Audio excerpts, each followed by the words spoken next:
5월달 전체가 가정의 달이기도 합니다만 오늘은 어버이 주일이며 동시에 가정 주일로 말씀을 주셨고 또 전하려고 합니다.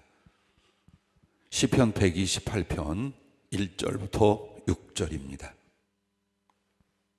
구약성경 시편 128편 1절부터 6절까지 함께 봉독하도록 하겠습니다. 여호와를 경외하며 그의 길을 걷는 자마다 복이 있도다. 네가 내 손이 수고한 대로 먹을 것이라. 네가 복되고 형통하리로다. 내 집 안방에 있는 내 아내는 결실한 포도나무 같으며 내 식탁에 둘러앉은 자식들은 어린 감나무 같으리로다. 여호와를 경외하는 자는 이같이 복을 얻으리로다. 여호와께서 시온에게 내게 복을 주실지어다.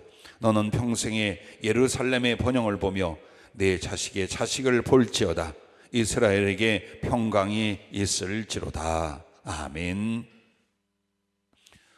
가정 사랑의 열매라는 제목으로 말씀을 주셨습니다. 오늘 시편 128편 이 말씀을 보면 하나님을 경외하며 그의 길을 걷는 자마다 복이 있도다라고 선포를 하십니다. 그럼 하나님을 경외한다는 것은 하나님을 사랑하며 그 길을 걷는다는 것은 그 사랑을 가정으로부터 널리 이웃에게까지 나누는 것이라고 정의를 할 수가 있습니다. 오늘 하나님을 잘 섬기면 자식과 아내, 가정에 큰 복을 받는 것을 말씀을 하는데 어찌 그뿐만이겠습니까? 그러나 왜 가족에 대한 복을 먼저 말씀을 했느냐? 모든 행복이 그리고 삶을 사는 힘의 원천이 가정에서 나오기 때문입니다.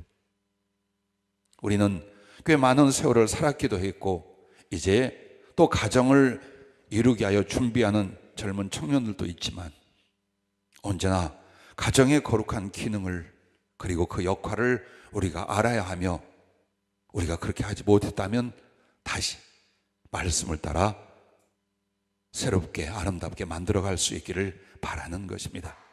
첫째는 가정은 하나님이 주신 사랑의 씨라고 말씀을 시작하셨습니다. 자, 가정이라는 것이 어떻게 꾸려졌을까요? 내가 어느 날 한 여자를 선택했더니 내가 어느 날 한 남자를 만났더니 그렇고 저렇고 살다 보니까 자식놈들이 1, 2, 3 낳았더라. 제각기 개성이 강해서 이렇게 컸고 저렇게 살고 이렇게 되었더라. 이게 아니에요. 혹시 무계획으로 가정이 생성이 됐을지라도 근본 하나님께서는 한 가정을 하나님이 주신 사랑의 씨로서 가정을 맺도록 그렇게 하신 것이랍니다. 그러므로 하나님께서 그 사랑을 나타내시고 이루려 우리를 지으셨다는 사실이에요. 하나님은 사랑이심이라고 요한일서에 선포를 합니다. 그러면 그 하나님의 사랑이 어디를 향하느냐? 사랑을 주고 이룰 곳으로 가는데 그게 바로 하나님의 사람 한 사람 한 사람 한 사람들이었습니다. 그러므로 우리 주님께서 처음에 아담을 만드셨을 때도 하나님이 왜 아담을 만들었을까요? 하나님의 사랑을 부어주고 그 안에 하나님의 사랑이 생겨 하나님과 사랑하는 바로 그 사람으로 했습니다. 그런데 이 아담이 하나님 한 분만으로 만족하지 못해요. 우리는 성경에서 다짜고짜 우리 하나님께서 하와를 만들어 주신 줄 알지요? 아담을 먼저 만들었어요. 그리고 아담은 충분히 하나님의 사랑으로 살 것을 기대하셨겠죠. 그러나 그러지 못했어요. 그래서 돕는 배필로 하와를 만들어 주셨습니다. 그러자 아담이 하와를 향하여 뭐라고 하냐? 내 뼈 중에 뼈요 살 중에 살이로다. 왜? 진짜 자기 뼈로 만들었거든. 자, 이렇게 해서 하나님은 한 인간을 지으셨을 때 하나님의 사랑이 임하고 그 사랑을 이루게 하려 또 한 사람을 만들었을 때 그리고 오늘 우리들을 만들었을 때는 하나님의 사랑이 임하고 그것을 이루려 하는 것입니다. 그러므로 창세기의 최초의 가정을 이룬 것이 아담과 하와라면 어디서 하느냐? 하나님과 그 사랑 안에서 주어졌습니다.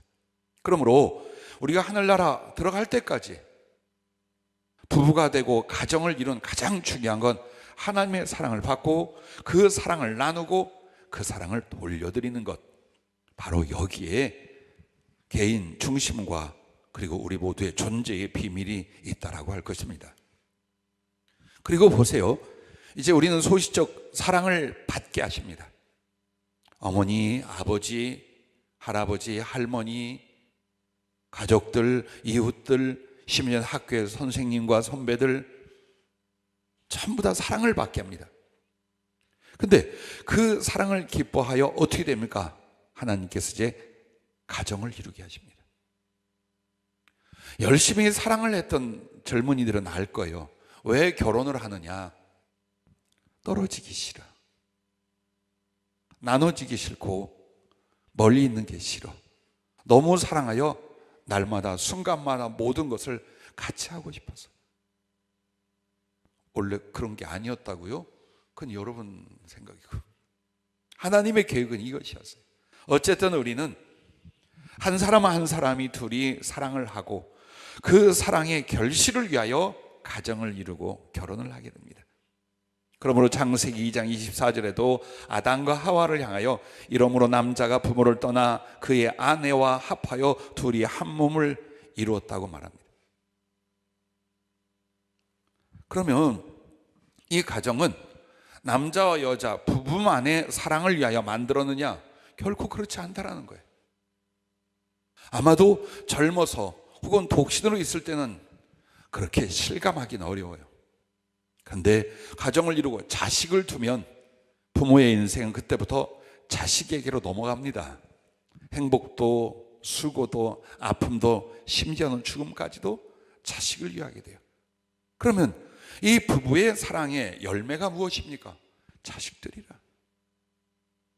자식을 낳은 것이 의무가 아니며 심지어는 고난의 씨가 아니에요. 나와 내 남편이, 나와 내 아내가 너무나 사랑하여 그 사랑을 더 아름답게 이루어가기 위한 그 열매가 바로 자녀를 두는 일들이었다. 바로 그것입니다. 그래서 부부의 사랑의 결실은 곧 그 자녀들이라. 시편 127편 3절 4절에도 보라, 자식들은 여호와의 기업이요 태의 열매는 그의 상급이로다. 우리가 사랑했고 그 사랑의 결과로 사랑의 자녀들이 났는데 여기에 누가 하나님의 은총과 계획과 복이 있었다고 말씀을 합니다. 그래서 우리 하나님도 끝까지 우리들에게 가족 안에서 사랑할 수 있도록 그렇게 은혜를 베풀어 주십니다. 또한 우리들도 마지막 내 인생이 끝나는 그날까지 가족이라면 끝까지 지혜롭고 뜨겁게 사랑하며 양육하고 그리고 하늘에 올라가서도 가족과 자식들을 위하여 후원하게 되는 것입니다. 부부, 그리고 이제 부모가 되고 또 자식이 있고 형제간이 있습니다. 오직 하나님의 사랑으로 서로 사랑하게 하시기 위하여 한 가족이 가정을 이루게 하셨다는 것, 그것을 잊어서는 아니 될 줄로 압니다.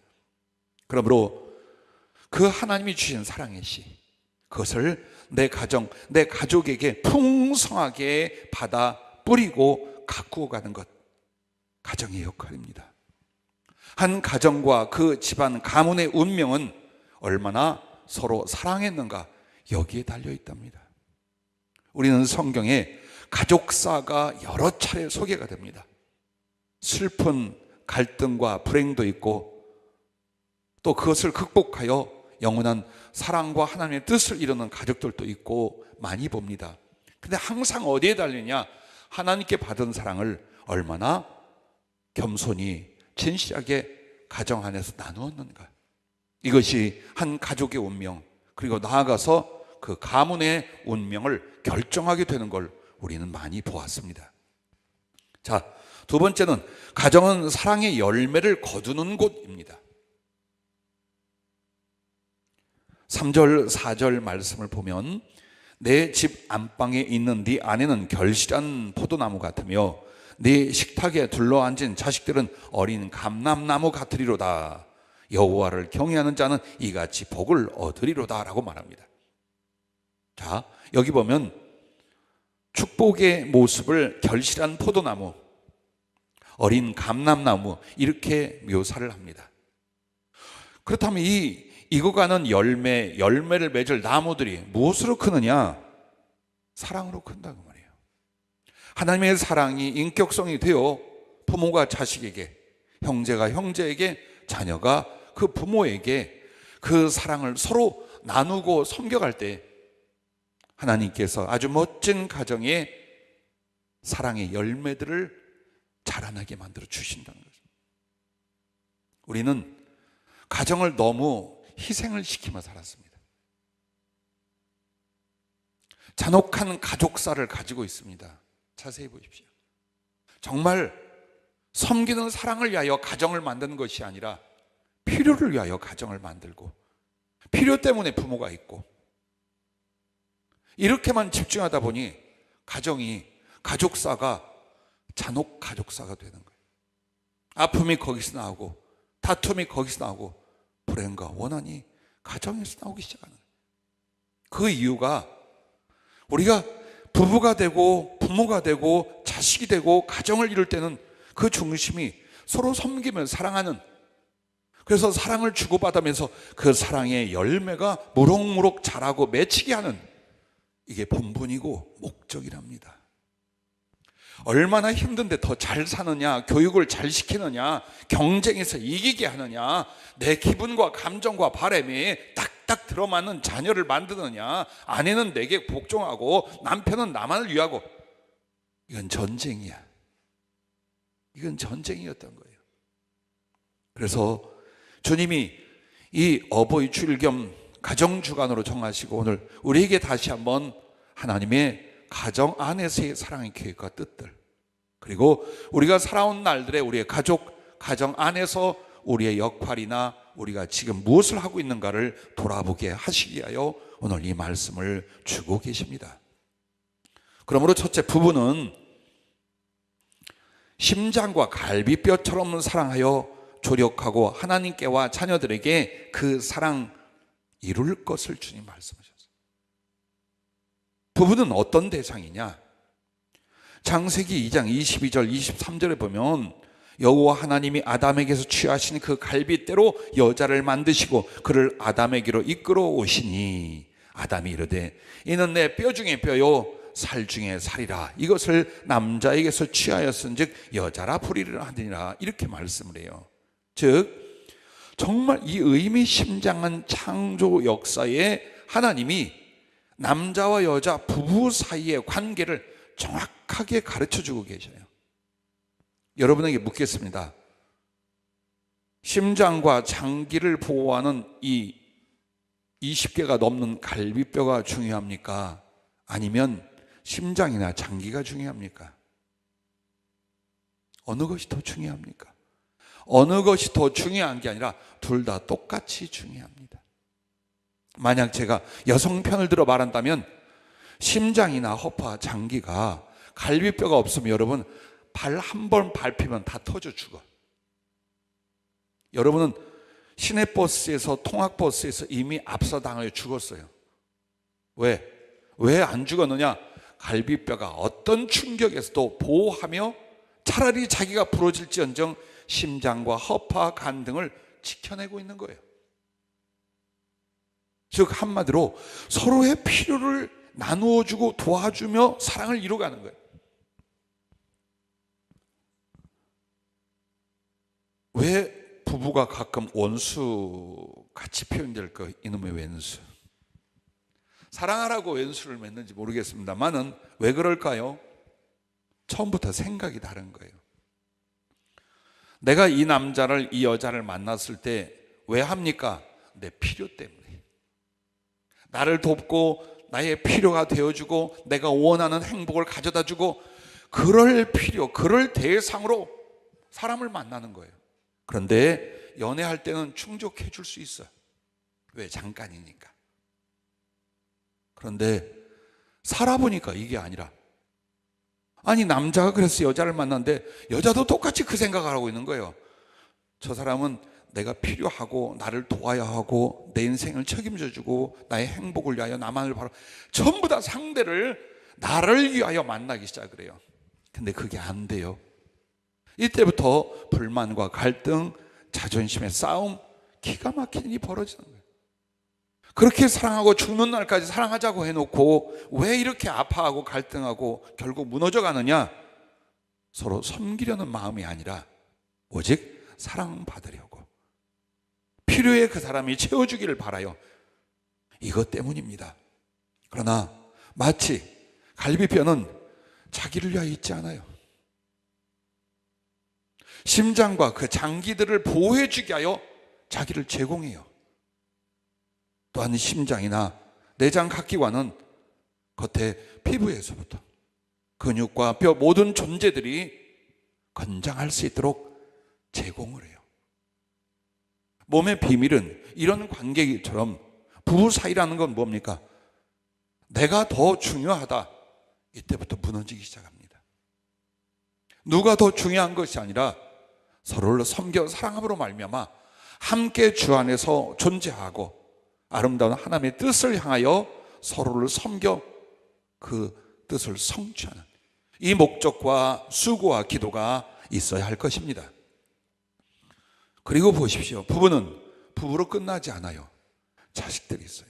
만약 부부가 서로 사랑하지 못할 때 가장 큰 피해자는 부부가 아닙니다. 불쌍한 우리 자식들입니다. 자녀들의 영혼, 자녀들의 가슴, 자녀들의 인생에 가장 큰 힘든 뭐냐? 엄마 아빠가 사랑하며 살지 않았어요. 갈등이나 다툼이 심했어요. 그러면 그 모든 아픔이, 때로는 두려움이, 때로는 그 불행함이 자녀들에게, 그것도 성장하지 못한 자녀들에게 고스란히 넘어왔던 거예요. 그러므로 이제라도 그렇습니다. 우리가 부부 내지는 부모입니까? 사랑하는 자식들에게는 늙어 죽는 그날까지 부모의 사랑이 밥이 되고 약이 되고 추억이 됩니다. 그러면서 그 부모가 나를 사랑하는데 가장 중요한 건 부부가, 즉 엄마 아빠가 서로 사랑 안에서 살며 그 사랑의 기쁨으로 자신들을 사랑하는 이 모습이라 믿습니다. 두 번째는 부모와 자식의 관계입니다. 부모와 자식은 머리와 몸, 즉 머리와 지체로 사랑할 것을 주님이 말씀하십니다. 에베소서 6장 1절부터 4절에 보면 자녀들아 주 안에서 너희 부모에게 순종하라. 이것이 옳으니라. 내 아버지와 어머니를 공경하라. 이것은 약속 있는 첫 계명이니 이로써 네가 잘되고 땅에서 장수하리라. 또 아비들아 너희 자녀를 노엽게 하지 말고 오직 주의 교훈과 훈계로 양육하라 라고 말합니다. 머리와 몸이라는 것은 예수님하고 교회, 즉 예수님과 성도의 관계예요. 근데 이게 바로 부모와 자식의 관계입니다. 즉 부모가 좋은 것으로 가르치겠죠. 옳은 것으로 양육하겠죠. 진실한 것으로 자녀들을 훈육하겠죠. 이에 대하여 순종하라는 거예요. 그 순종이 사랑이며 그 순종이 바로 부모를 공경하는 것입니다. 돈을 벌어다가 노후를 책임주지 않는다 할지라도 부모가 살았던 인생의 가장 아름답고 귀한 것들에 대하여 가르치고 교훈 줄 때 그렇게 따라갔어요. 그렇게 살고 있어. 그래서 부모의 기대를 따라 하나님의 복이 인생에 유익한 것이 그들의 삶을 주장하고 있어요. 이것이 바로 부모가 자녀를 위하여 갖는 최고의 행복입니다. 가장 큰 효도입니다. 죽는 그날까지 자식이 아파서 잘못된 자식, 고생하는 자식, 그 자식 때문에 괴로워하며 죽을 수는 없습니다. 그러므로 부모는 무조건 자식인 우리들을 위하여 주고 또 희생하는 분들이 아닙니다. 우리의 공경을 받아야 될 뿐.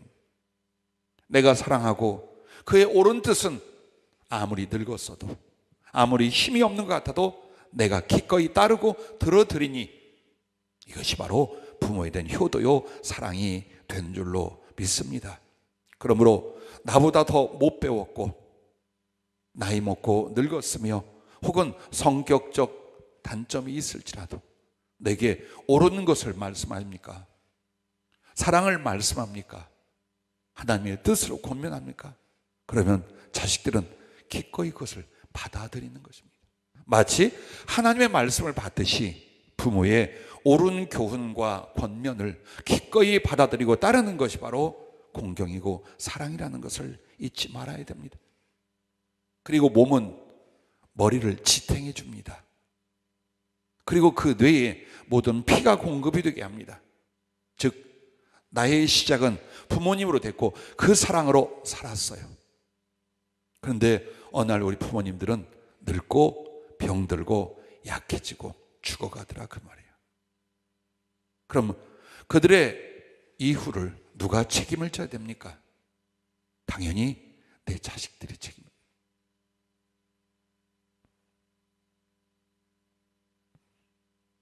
미국에 갔을 때에 우리 사병자들을 정말 친자식처럼 돌보던 디 목사님이란 은퇴 여자 목사님이 계셨어요. 그때 80이 넘으셨어요. 노부부였어요. 초청을 받아 간 자리에 딸들도 또 손자 손녀들도 왔어요. 그때 제가 물었어요. 이후에 혹시 두 분이 제대로 몸과 정신을 쓰지 못할 때 누가 어머니 아버지를 혹시 책임지려고 합니까? 자식들이 말하기 전에 그 디 목사님이 이렇게 말했습니다. 우리 딸들을, 아들은 없어요. 우리 딸들이 아무도 같이 안 산대요. 집을 줘도 같이 안 산대요. 그리고 요양기관이 잘 발달되어 있으니까 거기 가 있으래요. 이런 싸가지들 속으로 그랬죠. 근데 어찌 미국만 그러겠습니까?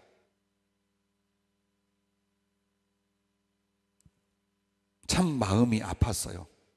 설사 그런 상황이 온다 할지라도 내가요, 이거 주 안에서 옳은 것이에요.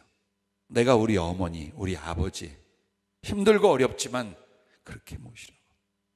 제가 가정을 이루며 잘한 것 한 가지가 있어요. 집사람을 만날 때 이 약속을 했어요. 어머니 모신다. 어머니하고 나는 운명적으로 나눠주지 않으니까 친어머니 같이 모신다면 자식들한테도 잘할 테고 교인들한테도 잘할 테고 그걸 조건으로 내세웠어요. 그리고 그건 잘했어요.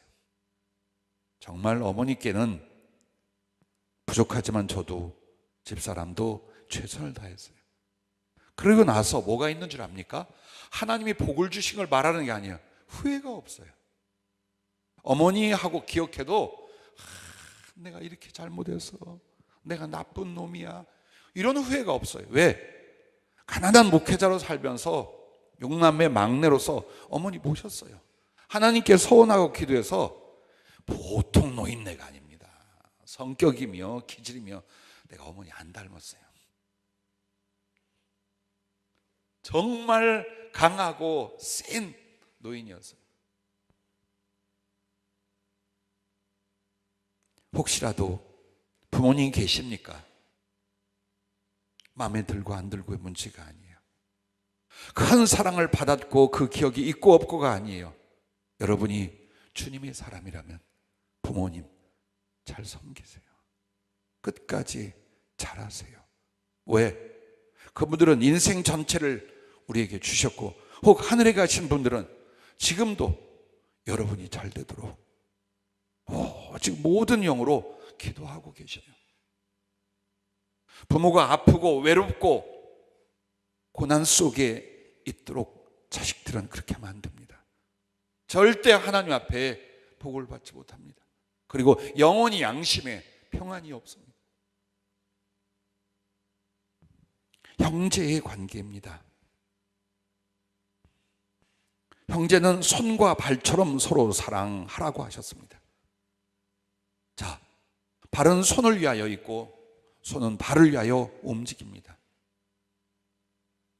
형제가 없는 홀로 된 가정, 혼자 있는 자식을 둔 가정도 많지만 혹 형제가 있을 때 무엇입니까? 하나님께 주신 기업이요. 또 이 형제 안에 살아가는 모습은 서로를 돕는 정말 중요한 손과 발과 같다. 주님은 그렇게 말씀을 해요. 지난주 제 바로 위에 형님, 형수님이 오랜 지병 끝에 돌아가셨고, 그리고 토요일 날 인천에 가서 형님을 방문을 했습니다. 근데 형님이 그런 얘기를 해요. 병들고 의식이 없는 아내였지만 그래도 그가 있을 때 마음이 늘 든든했고, 사랑하고 그 영이 자기를 사랑한다는 위로로 악착같이 삶을 이겨낼 수 있었다 그래요. 근데 떠나가고 나니까 이렇게 자리가 클 줄 몰랐다. 모든 것이 다 무너진 것 같고 아무것도 없는 것 같고,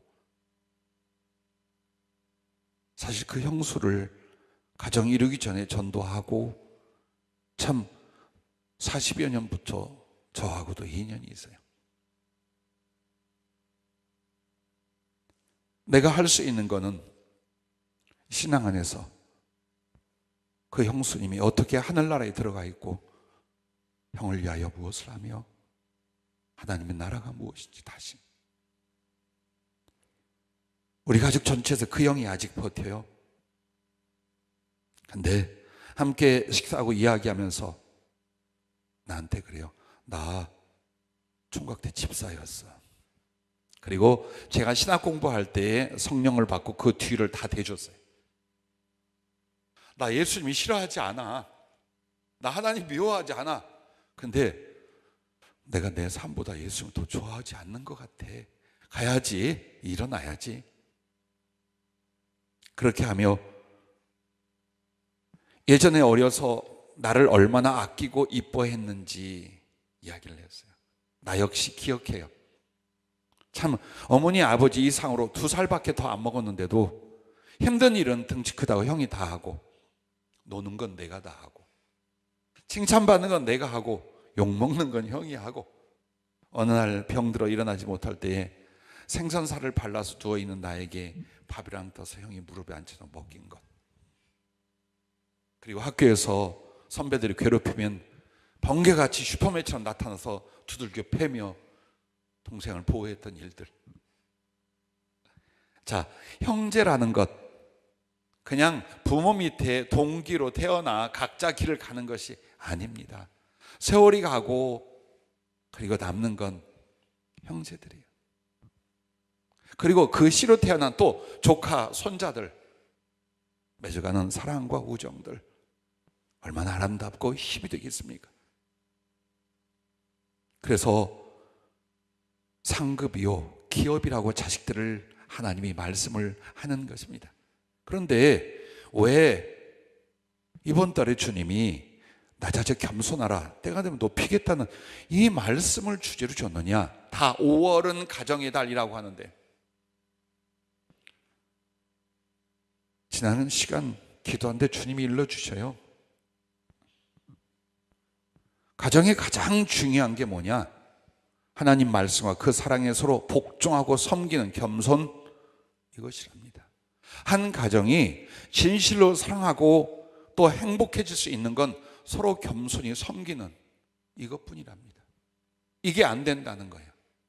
그렇게 해서 오히려 사랑하고 행복하고 행복의 능력을 가져올 가정에서 갈등과 괴로움이 만들어진다는 거예요. 이 사랑으로 구원을 얻고 복이 임하고 그리고 사랑할 수 있는 삶의 힘을 얻는다라고 하셨습니다. 그러므로 내 사랑하는 자녀들이 장성하여 또 가정을 이루고 떠나가기 전, 혹은 그랬을지라도 다시 한번 돌아보십시오. 우리가 얼마나 주 안에서의 사랑으로 사랑했는가가 가슴 속에 그리고 삶 속에 힘이 되고 기쁨이 되고 위로와 소망이 되고 있는 것, 그것이어야 합니다. 하나님은 그래서 하나님의 사랑의 씨를 가정에 부어주고 그 씨를 키워 사랑의 열매를 가득하게 만드는 것, 이게 가족의 사명이라는 거예요. 행복해야 합니다. 지금이라도 우리가 다시 말합시다. 가정은 서로의 사랑으로 인하여 행복해야 합니다. 행복하게 하여 노력하고 희생하고 섬기고 낮아져야 됩니다. 우리 자식들은 또 가정을 이룰 거예요. 어떻게? 부모에게 배운 대로, 부모에게 받은 대로 그들은 그렇게 할 수밖에 없어요. 그래서 정말 지혜롭고 겸손하고 배려, 사려 깊은 사랑, 섬김, 교육을 많이, 지원을 많이 못해준다 할지라도 자식과 부모 사이에 이걸 이뤄가야 된다라고 말씀하셨습니다. 마지막 세 번째는 가정은 사랑의 단비가 사명이라고 했습니다. 메마른 땅에 쏟아지는 비를 단비라고 말합니다. 즉 부부 사이에, 부모와 자식 사이에, 형제 간에 그 사랑을 먹고 마시며 열매를 거뒀어요. 어디로 갈까요? 이제 사회로, 세상으로 갑니다. 사랑의 부재, 사랑의 결핍된 세상에서 넉넉히 가정 안에서 받은 이 사랑과 이 사랑의 품성과 비전을 가지고 사람을 만나며 우정을 가지며 사명을 감당하는 바로 그 사람들이 되는 것, 이게 하나님의 계획이었다. 난 지금도 잊지 못할 일이 있어요. 저보다 연배였던 어느 집사님이 신학을 공부하고 목사가 됐어요. 그분이 은혜를 받을 때 저를 방문해 상담을 했는데, 목사님, 난 목사님이 설교할 때에 하나님을 아버지, 부모의 사랑을 말할 때 조금도 못 느낍니다. 괴로워 죽겠습니다. 그래서 왜요? 어머니 일찍 가시고 아버지는 잔인했답니다. 자기가 성장하는 과정에서 냉혹했답니다. 그래서 하나님 아버지 하면 뜨끔한 거예요. 그 생각이 난답니다. 그렇게 살면 안 되죠. 가정 구성 안에서 그렇게 살면 안 되죠. 그래서 가정의 사랑이나 그 삶이 평생 이웃 사회 삶에 영향을 미쳐요. 개인이만이 아니에요. 개인이 또 다른 사람과의 관계를 맺을 때에 받았던 사랑, 이루어진 사랑의 성품을 가지고 가는 거지, 이게 삐뚤어져 있거나 이게 결핍이 있으면 다른 사람 혹은 다른 사회 구성원에서 또 그런 일이 벌어지게 되는 겁니다. 그러므로 가정은 사랑의 사명이에요. 사랑의 씨를 받고 사랑의 열매를 맺어서 나지고 가는 거예요. 또 다른 가정을 위하여, 혹은 또 다른 공동체를 위하여, 혹은 또 다른 사랑해야 할 사회와 이웃들을 향하여 가족 안에서 가진 이 사랑을 가지고 나가는 것, 이게 사명이라고 말씀했습니다. 가정은 가정의 삶으로 끝나는 게 아니라 사명이 있다라는 것입니다. 그러므로 첫째, 가족 간 서로 나눈 사랑의 추억과 성품과 꿈이 있어야 한다는 겁니다. 지금은 가족이 함께 지내지 않는다. 이제 각자의 삶으로 또 성장해 나갔어요. 그때 무엇으로 삽니까? 사랑의 추억으로 사는 거예요. 어머니에 대해서 제가 여러분에게 말씀을 많이 드렸죠. 어머니 41의 날을 막둥이로 낳았어요. 그때 우리 집안은 완전히 몰락하고 아버지는 중풍으로 일어났다 누웠다를 반복하며 가세가 완전히 기울었어요. 어머니가 홀로 삶을 담당해야 될 때가 됐어요.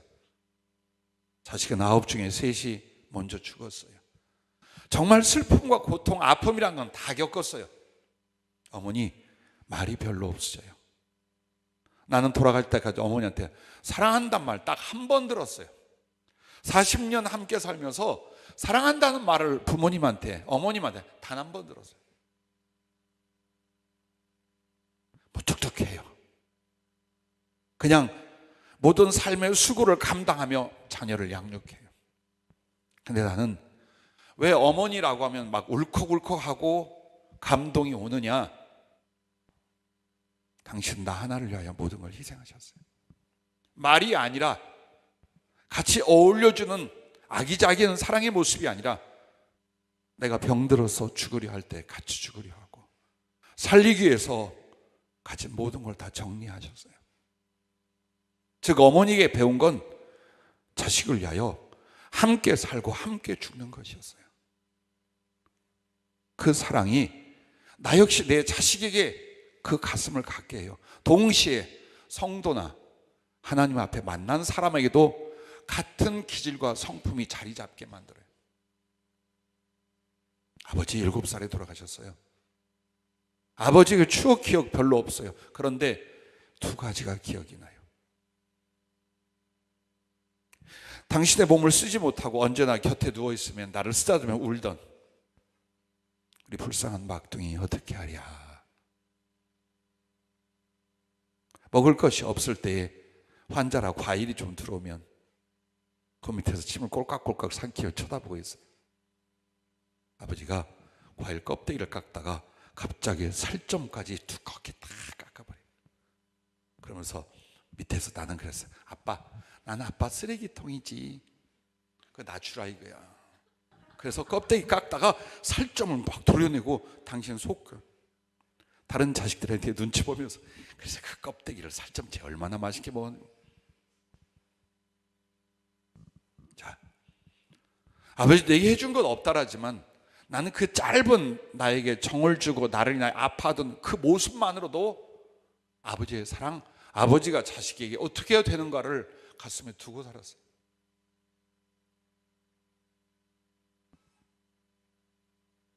참 중요한 문제예요. 부모가 자식과 함께 정말 마음과 힘을, 그리고 생사를 함께 나눈 사랑의 추억들이 있다는 것, 그리고 그것은 서로의 성품으로 자라나야 되는 거예요. 그냥 받은 걸로 끝나는 게 아니에요. 추억이 아니에요. 어느 날 나도 그렇게 살더라, 나도 그런 가치관을 가졌더라, 이게 성품이 된 거예요. 받은 바 사랑, 받은 바 긍휼, 받은 바 그 그리움이 우리 안에 성품이 되어 있는 거예요. 동시에 인생을 설계하는 꿈이 어디에서 나옵니까? 가정 안에서 이루었던 그 사랑과 성품에서 나오게 돼 있어요. 어떤 꿈? 남들을 짓밟고 승리하고 성공하는 이따위 꿈이 아니죠. 사랑을 받은 사람은, 고귀한 헌신과 섬김을 받은 사람들 가슴에 삶에 대한 비전과 꿈이 뭘까요? 역시 공헌을 세우는 거예요. 사회에 사랑의 공헌을 세우는 것, 선한 일을 위하여 삶의 보람과 가치를 갖는 일들, 이게 만들어진다는 거예요. 그게 없다, 집에서 그렇게 안 살았어요. 눈이 번뜩번뜩하고 어떻게든지 살아봐야지, 이겨야지, 잘 살아야지. 이거 왜 그럴까요? 자라난 가정 안에서 그랬어. 아니면 그럴 수밖에 없는 너무나 힘들고 아픔 속에 가정을 가지고 살았어요. 그럼 분명히 사회 또 사람과의 삶에서 그렇게밖에 할 수가 없다라는 것입니다. 그러므로 하나님과 이웃 사랑을 반드시 가정 안에서 가르치고 배우고 실천해야 한다라고 하셨습니다. 부모가 부부의 주 안에서의 사랑을 만들며, 그리고 어떻게 됩니까? 가르쳐야 합니다. 너희들만 잘 되면 돼, 이거 아니에요. 나가서 꼭 성공해야 돼, 이거 아니에요. 하나님이 우리를 이렇게 사랑했다. 엄마 아빠도 너희를 이렇게 사랑한다. 혹시 너희가 가정을 이룰 때, 나아가서 인생을 살아갈 때에 하나님의 사랑을 실천해. 그거 말고 다른 걸로 너희 인생의 보람과 목적을 세우지 마라. 우리 자식들 가난해도 좋고 연약해도 좋다. 그러나 정말 진리 안에서 사랑하고 섬기는 하나님의 사람들이 되거라. 부모가 그렇게 말해줘야죠. 그렇게 가르치고 조금이라도 먼저 그렇게 살아야지.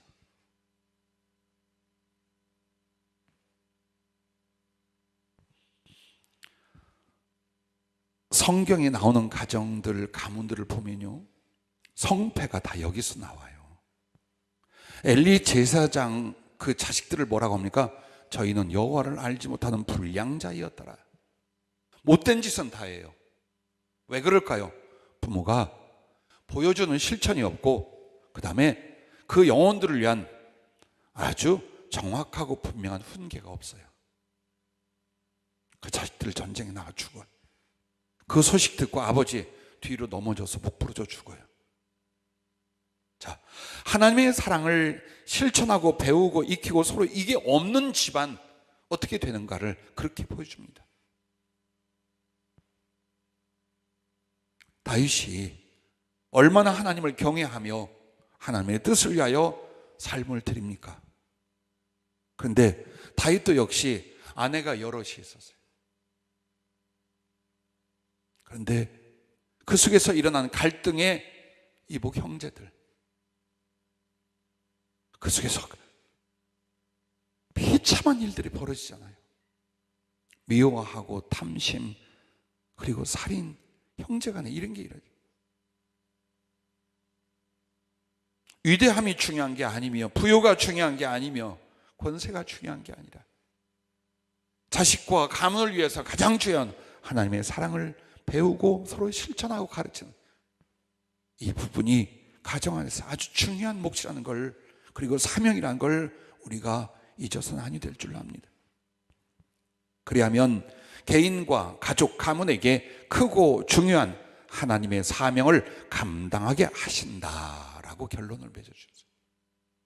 어떤 사람을 하나님이 쓰느냐, 그리고 어떤 가정, 그리고 어떤 집안을 쓰느냐, 그게 바로 하나님의 사랑을 받고 그 사랑을 서로 이루어 그걸 들고 나가는 사람들, 이 가족, 이 가정, 이 가문을 하나님이 들어 쓰시는 것이, 막중하고 복된 것을 맡기시고 하나님이 사용한답니다. 그래서 사도행전 10장에 나오는 고넬료의 가정을 보십시오. 여러분, 한 가정에 정말 반드시 하나님 앞에 사랑으로 양육하고 다스리며 복의 근원이 될 가장이 있어야 합니다. 그냥 아버지니까 가장이 아니에요. 어머니니까 가장이 아니고, 경제를 책임지는 자식이기 때문에 가장이 아니에요. 하나님 앞에 사랑으로 서로 섬길, 그래서 복의 근원이 될 한 가정의 가장이 있어야 돼요. 근데 그러질 못해. 돈은 벌어오는데 우리 아버지 그러질 못해. 훌륭한 거 아니에요, 여러분. 아버지들은 부끄러운 줄 알아야 돼요. 정말로 영적으로 사랑에 있어서 가장 역할을 할 사람, 만약 부모님이 그렇게 못한다, 자식 중에 있어야 돼요. 요셉을 보십시오. 야곱의 가정을 보십시오. 고넬료를 보십시오. 야곱의 12아들이 있었어요. 복잡합니다. 12아들을 낳게 하여 아내가 넷이었어요. 얼마나 힘겹고, 그래서 시기와 암투가 형제들 간에, 가족 안에 넘쳤어요. 결국 요셉을 죽이려다가 팔아넘기고 아버지한테 거짓말 하잖아요. 가정이 이렇게 됐어요. 그런데 보십시오, 그렇게 팔려간 요셉이 결국 누구였어요? 하나님의 사랑을 받고 나누고 이루는 가장이 됩니다. 그 요셉을 중심으로 모든 형제 가족들의 변화가 일어납니다. 서로 사랑하게 되고 하나님의 나라를 이루어가게 됩니다. 고넬료 때문에 온 집안이 하나님을 경외하고, 심지어는 친척, 친구, 이웃까지 다 예수님을 믿고 성령을 받는 일이 벌어집니다. 그렇게 해서 우리가 어떻게 해요? 나와 내 자녀들, 혹은 우리 집안에서 하나님 앞에 쓰임받는 사람, 하나님을 경외하고 그의 거룩한 사명을 감당하는 사람들이 나와야 될 것이 아닙니까?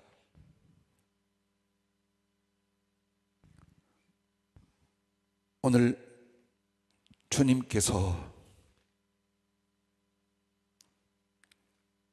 가정주일에 교회에 주신 묵상에 이렇게 말씀하셨습니다.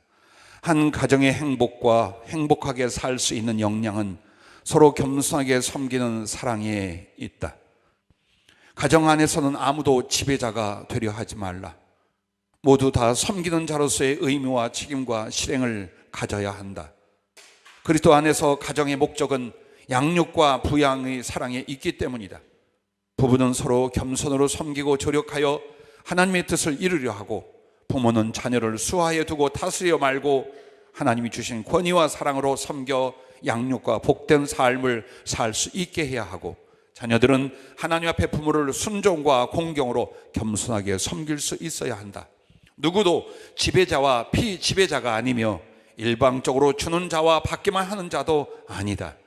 서로가 사랑으로 섬기기를 당연히 여기고 힘써 행한다면 그리스도의 사랑으로 장성해가며 세상에 대하여도 주를 닮은 거룩한 사랑과 능력으로 섬기는 인생, 베푸는 인생, 승리하는 복음의 삶을 살아갈 수 있는 것이다. 행복은 오직 겸손히 섬기는 사랑에 있다라고 하셨습니다.